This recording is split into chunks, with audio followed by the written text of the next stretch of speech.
19वीं सदी में पदार्थवादी वैज्ञानिकों ने खोजा कि समस्त पदार्थ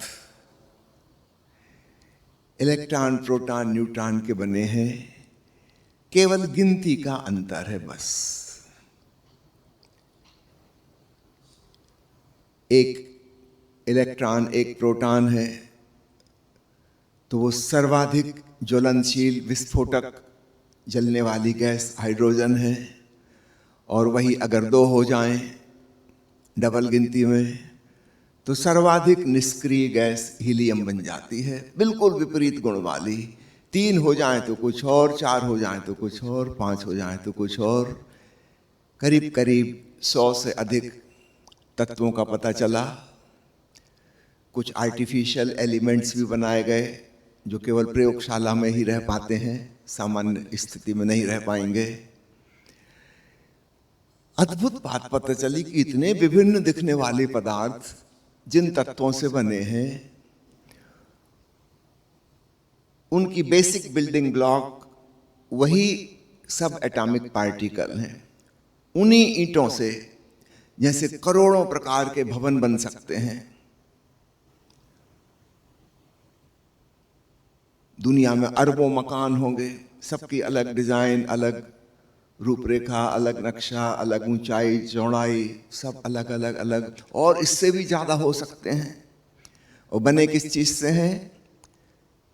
ईंट, सीमेंट, लोहा से।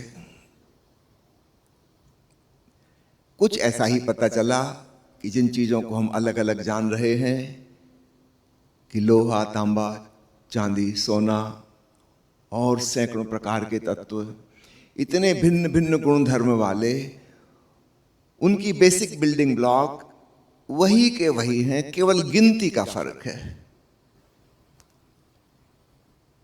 और गिनती परिवर्तनशील है, उसको बदला जा सकता है, फ्यूजन के द्वारा जोड़ा जा सकता है, तोड़ा भी जा सकता है।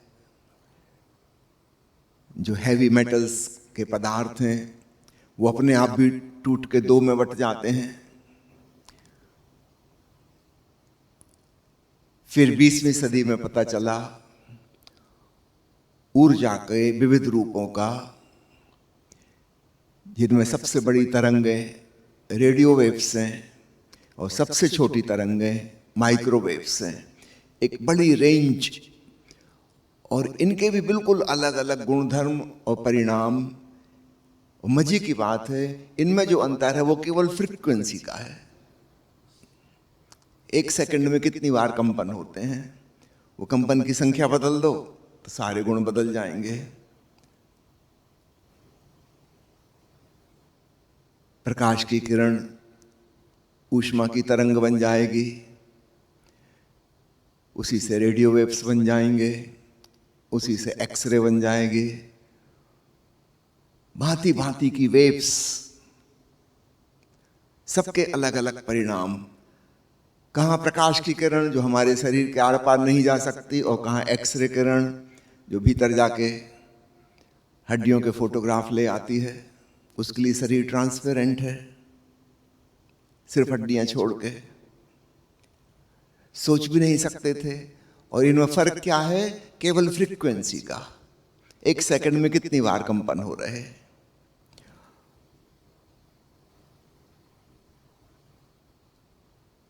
और फिर इसके बाद और अद्भुत खोज हुई कि हम जिनको सब एटॉमिक पार्टिकल्स कह रहे हैं, वे भी ऊर्जा से ही बने हैं, ऊर्जा की तरंगों से ही बने हैं। आइंस्टीन का प्रसिद्ध सिद्धांत दुनिया में सब जानते हैं, E=mc²।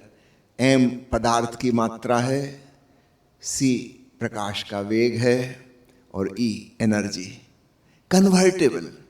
तो पहले पता चला कि मैटर दूसरे मैटर में कन्वर्ट हो सकता है, फिर पता चला कि एनर्जी कन्वर्टेबल है, एक ऊर्जा दूसरी ऊर्जा में बदल सकती है। फिर तीसरी बात और विचित्र पता चली कि ऊर्जा और पदार्थ भी आपस में परिवर्तनशील हैं। ऊर्जा से पदार्थ बन सकता है, उसको सघन किया जाए, और पदार्थ से ऊर्जा बन सकती है, अगर उसका विस्फोट किया जाए, वो परमाणु बम, हाइड्रोजन बम उसी आधार पर निर्मित हुए। इतने छोटे से अदृश्य परमाणु में इतनी विराट ऊर्जा छुपी जिसको सोचा नहीं जा सकता था, अनुमान के बाहर, जो दिखाई भी नहीं देता, उसमें इतनी ऊर्जा, ऊर्जा का घना रूप। यह भूमिका मैं आपसे इसलिए कह रहा हूं, ये सारी बातें आपको पता ही होंगी।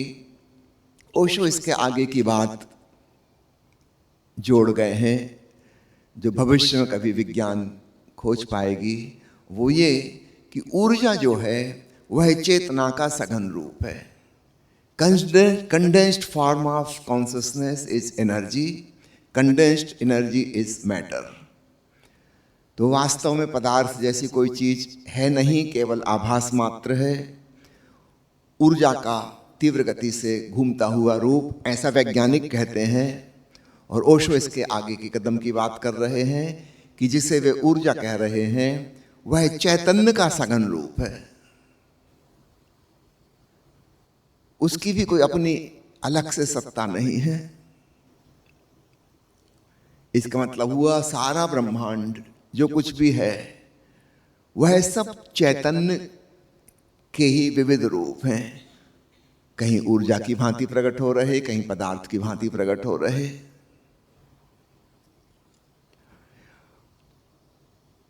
20वीं सदी के अंत होते होते और 21वीं सदी के आरंभ होते वैज्ञानिकों ने और भी विचित्र विचित्र चीजें खोजी, जिनसे अंदाज लगने लगा कि अब धीरे धीरे उस निष्कर्ष की तरफ जा रहे हैं जिस तरफ ओशो ने इशारा किया है।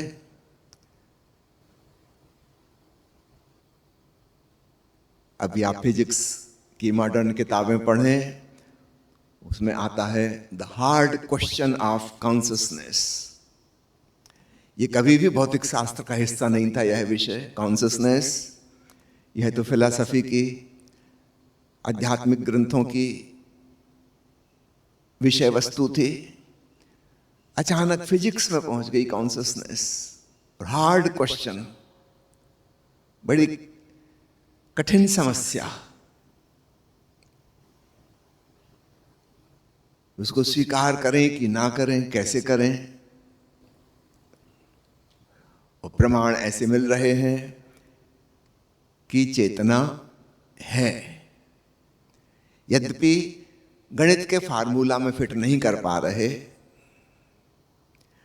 लेकिन धीरे धीरे उस दिशा में बात आगे बढ़ रही है। क्योंकि पदार्थ के जो सूक्ष्मतम कण हैं अथवा ऊर्जा की तरंगें हैं, यह पाया गया कि उन पर चेतना का प्रभाव पड़ता है। तो कहीं उनमें भी चैतन्य होना चाहिए, वरना प्रभाव कैसे पड़ता। मैं एक सरल से उदाहरण से आपको समझाऊं। आप बाथरूम में स्नान कर रहे हैं, आईने के आगे बच्चों की तरह मुंह बिचका रहे हैं, गीत गुनगुना रहे हैं, और तभी आपको अचानक पता चला कि दरवाजे के की होल में से कोई झांक रहा है। आप अचानक बदल जाएंगे। अगर कोई आपको ऑब्जर्व कर रहा है तो आप वही नहीं रह जाएंगे जो आप पहले थे, क्योंकि आप कोई मृत वस्तु नहीं है, आप एक जीवंत व्यक्ति हैं। You are a conscious person. दूसरे की मौजूदगी आप में परिवर्तन पैदा करती है। एक अन्य उदाहरण समझें। आप सुबह मॉर्निंग वॉक को जा रहे हैं अपनी मस्त चाल में, गीत गुनगुनाते हुए, कोई नहीं था, खाली सड़क है, और अचानक आपने देखा कि एक फलांग दूर से गली में से एक आदमी आया और वो आपकी तरफ आ रहा है। ना आप उसे जानते, ना वो आपको जानता। हो सकता कोई आपस में वार्तालाप भी ना हो, मगर उसको देखते ही से ही आपकी चाल वही नहीं रही जो पहले थी। हो सकता है आपका गीत गुनगुनाना बंद हो गया। दूसरे की मौजूदगी, आप प्रभावित हुए। वह व्यक्ति भी आपको देख के प्रभावित हुआ। बिल्कुल अनजाने में यह घटना घट रही है, लेकिन यह घटना तभी घटेगी जब चेतना हो। जिसको हम मृत वस्तु कह रहे थे उसको तो कोई लेना देना नहीं था। एक कमरे में एक कुर्सी रखी है, आप उसे देखो कि ना देखो, कुर्सी कुर्सी है। आप कमरे में ना रहो तो भी कुर्सी है, वैसी रहेगी। आप आ जाओ तो भी वैसी रहेगी। लेकिन जीवित व्यक्ति वैसा नहीं रहेगा, क्योंकि उसके भीतर चेतना है। तो जब वैज्ञानिकों ने अत्यंत सूक्ष्म कणों का अध्ययन किया, तब पाया कि वे अपना व्यवहार बदल देते हैं अगर उनका निरीक्षण किया जाए।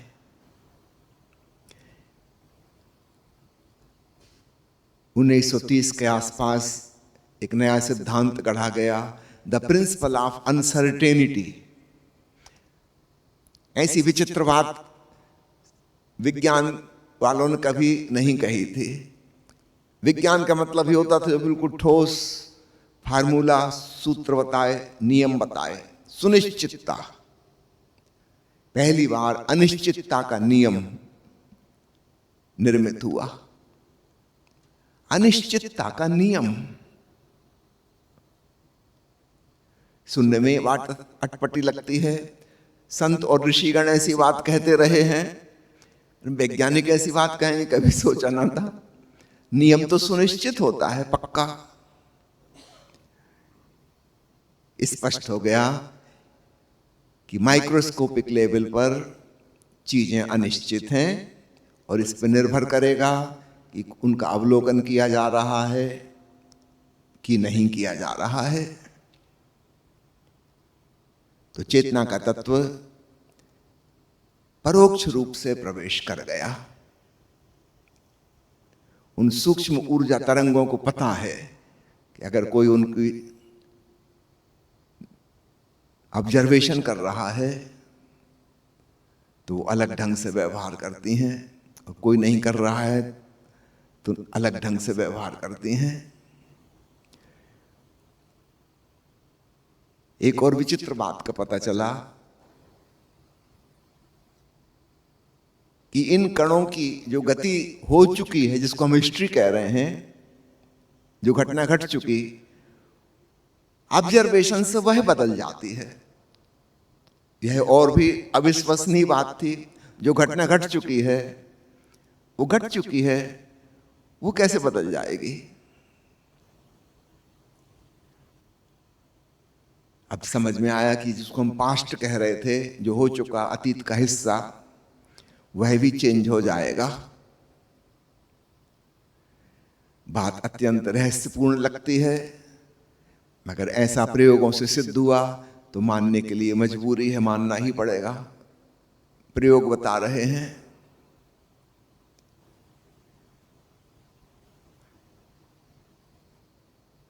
और अभी सन 2022 में जिन भौतिकविदों को नोबेल पुरस्कार मिला, उनकी खोज और भी विचित्र सत्य की तरफ ले गई।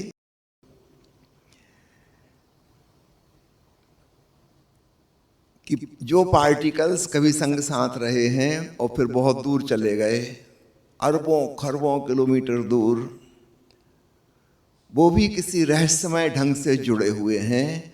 और एक कण के साथ अगर कुछ किया जाएगा तो दूसरा कण जो खरबों खरबों मील दूर है, वह भी प्रभावित हो जाएगा।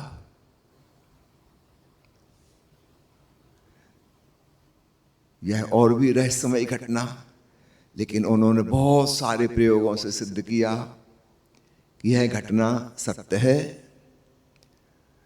जिसको हम लोकलिटी कह रहे थे कि ये कण यहां पे लोकेटेड है, वो कण वहां पे लोकेटेड, उनकी पोजीशन किसी रहस्यमय तरीके से वो जुड़े हुए हैं। वो जिसको हम डिस्टेंस कह रहे हैं, इतनी दूरी है, किसी आयाम में वह दूरी नहीं है। इसको खूब संक्षेप में कहें, इस रहस्यमयी घटना को तो विरोधाभासी शब्दों का उपयोग करते हुए कहना पड़ेगा कि उन्होंने सिद्ध किया है कि लोकलिटी इज नॉट रियलिटी। चौंकाने वाली बात, लोकलिटी इज नॉट रियलिटी।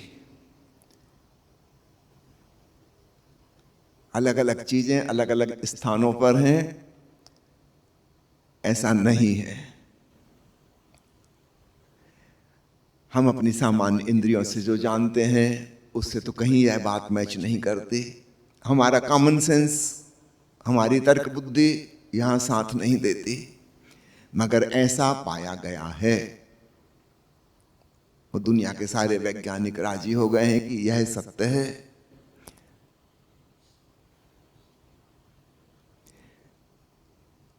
क्रमशः हम उस दिशा की ओर बढ़ रहे हैं जिस तरफ ओशो ने संकेत किया है। चैतन्य के आयाम में ऐसा हो सकता है, क्योंकि चेतना की कोई लिमिट नहीं है, कोई सीमा नहीं है। पदार्थ को तो हम सीमित मानते थे, उसकी तो लोकलिटी है, यहां से यहां तक, इतनी लंबाई, इतनी चौड़ाई, इतना वजन। मैटर का मतलब ही होता है, वह संस्कृत के मात्रा शब्द से बना है, जिसको मेजर किया जा सके, जिसकी नाप जोख हो सके, वह मैटर है। मात्रा शब्द से बना है वह। और जो अमाप है, इमेजरेबल, वह आत्मा है, वह पदार्थ नहीं है। यही तो भेद था भौतिक और अभौतिक, लौकिक और पारलौकिक में। अब विज्ञान धीरे धीरे उस पारलौकिक की तरफ अग्रसर हो रहा है। निश्चित रूप से उनकी शब्दावली अलग होगी। ओशो कहते हैं, ऐसे समझो कि एक ही सत्य को वैज्ञानिक भी जानता है और ऋषि भी जानता है। भेद ऐसा है कि एक मकान है, वैज्ञानिक बाहर से उसका निरीक्षण करके बता रहा है कि मकान कैसा है, और ऋषि उस मकान के भीतर जाके बता रहा है कि मकान कैसा है। वे एक ही मकान की बात कर रहे हैं, किंतु उनके प्रकट करने के ढंग निश्चित रूप से अलग होंगे। वैज्ञानिक जिसको एनर्जी कह रहे हैं, ऊर्जा कह रहे हैं, संत उसे संगीत कह रहे हैं। ओम की ध्वनि से गूंजती हुई चेतना कह रहे हैं, ये उनके शब्द हैं। ऐसा उन्होंने अपने भीतर महसूस किया है, मकान के अंदर से। और वैज्ञानिक मकान के बाहर से पता लगा रहा है। उसके हाथ में पदार्थ और ऊर्जा, या दोनों का समन्वय कह लो, क्वांटा, वो उसकी पकड़ में आता है कि देयर इज समथिंग एक्स, जिसका हमें नाम नहीं पता, समथिंग अननोन, जिसको वो क्वांटा कहने लगे बाद में। वह कभी ऊर्जा की तरह और कभी पदार्थ की तरह प्रकट होता। ये वैज्ञानिकों ने पकड़ा, संतों ने पकड़ा चैतन्य और ओंकार के संगीत की तरह। ये भीतर से पकड़ा। अब ओशो ने दोनों के बीच की बात बताई कि शायद वह एक सत्य, परम सत्य जिसको हम कहें, ये उसके ही बाहरी और भीतरी पहलू हैं। जैसे सिक्के के दो पहलू होते हैं, मकान के दो पहलू होते हैं। तो अपने भीतर डूबकर ध्यान में जो जाना गया और बाहर बाहर से विज्ञान द्वारा जो जाना गया, वह है वही।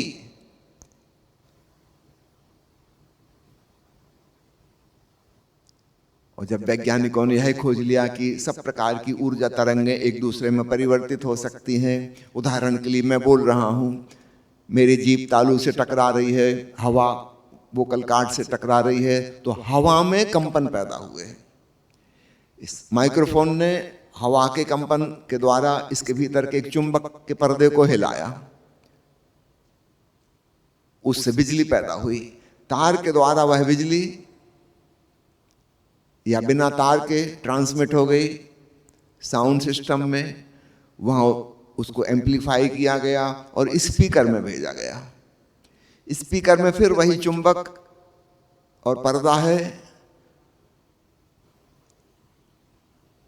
इलेक्ट्रिसिटी का वोल्टेज बढ़ गया, वहां जाकर उसने फिर उस चुंबक को कपाया, उससे पर्दा कांपा, पर्दे के द्वारा हवा कांपी, हवा में कंपन पैदा हो गया। मैं जितने जोर से बोल रहा था उससे 100 गुना ज्यादा, 200 गुना ज्यादा।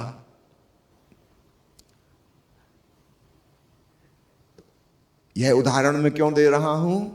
क्योंकि ध्वनि से विद्युत पैदा हुई माइक्रोफोन में, और स्पीकर में विद्युत से ध्वनि पैदा हुई।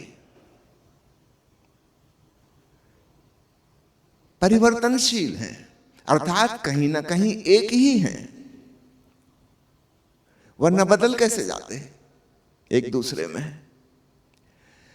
अब इस उदाहरण से हम समझें संतों की बात और वैज्ञानिकों की बात। वह ऊर्जा भीतर ध्वनि की भांति सुनी जाती है, या ऐसा कह लो कि वही ओंकार की ध्वनि बाहर ऊर्जा के रूप में नाप जोक की जाती है। एक सब्जेक्टिव एक्सपीरियंस है, एक ऑब्जेक्टिव एक्सपीरियंस है।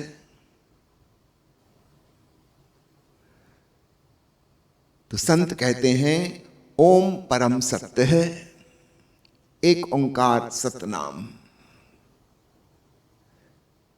वह जो ब्रह्म का नाद है, उससे सारा ब्रह्मांड निर्मित है। तो वैज्ञानिकों की बात में और ध्यानियों की बात में अब विरोधाभास नजर नहीं आता। ऐसा लगता है कि उनकी लैंग्वेज अलग अलग है, कहीं एक ही तरफ इशारा कर रहे हैं, पकड़ने के तरीके अलग अलग हैं। भविष्य में अध्यात्म और विज्ञान का समन्वय हो जाएगा। इसकी सारी भूमिका पिछले 200 सालों में बन चुकी है। अध्यात्म भी विज्ञान की एक शाखा होगी, जैसे अभी भौतिक शास्त्र है, रसायन शास्त्र है, मेडिकल साइंस है, इंजीनियरिंग साइंस है। ठीक इसी प्रकार ध्यान भी विज्ञान की एक शाखा होगी। धर्म से उसका नाता टूट जाएगा। धर्मों के नाम पे जो उपद्रव चलते रहे, मार काट, खून खराबा, लड़ाई दंगा, राजनीति, उसकी वजह से बड़े दाग लग गए हैं, धब्बे लग गए हैं। जब हम ध्यान की बात करते हैं, अचानक हमें धर्म की स्मृति आती है। कोई जरूरत नहीं है, इनका एसोसिएशन खत्म होने के दिन आ रहे हैं। ध्यान अपने आप में एक विज्ञान हो जाएगा। The science of the soul, the science of consciousness, एक साफ सुथरा, एक नूतन विषय। कोई भी जिज्ञासु जिसमें प्रवेश कर सकता है। कोई शर्त नहीं, कोई श्रद्धा की जरूरत नहीं, कोई अंधविश्वास और कर्मकांड की जरूरत नहीं। हम एक बहुत ही स्वर्णिम युग में प्रवेश कर रहे हैं। हजारों साल से धर्म के नाम पर युद्ध होते रहे हैं, अब उनके समापन का समय आ रहा है। कम से कम ध्यान उससे डिसोसिएट हो जाए, अलग हो जाए, यह अपने आप में एक साइंस बन जाए। जैसे 20वीं सदी के आरंभ में मन का विज्ञान बना और उसको स्वीकृति मिली सारी दुनिया में, मनोविज्ञान, साइकोलॉजी। ये ज्यादा पुरानी चीज नहीं है, 125 साल पुरानी है बस। ठीक ऐसे ही अब आत्मविज्ञान के एस्टैब्लिश होने का समय आ रहा है। हम सब सौभाग्यशाली हैं, उन घड़ियों से गुजर रहे हैं।